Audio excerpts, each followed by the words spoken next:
Good morning, everyone, again. So as you can tell, we are completely out, which is really, really good. So now we get to notice that the locking tab is gone. That's not solid. That one's broken. That one's wallowed out.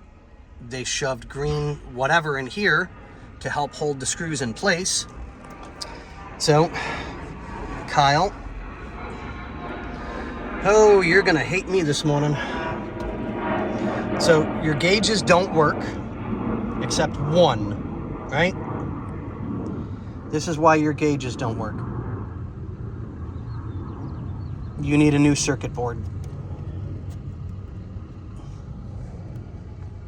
And it's partially burned. So I'm gonna have to clean this up, which is for your clock. I'm wondering if we can't just get a used dash that's got a good circuit board on it. And I can swap out your clock to get that to work, but nothing's going to work until we get a new circuit board on this. It's just not.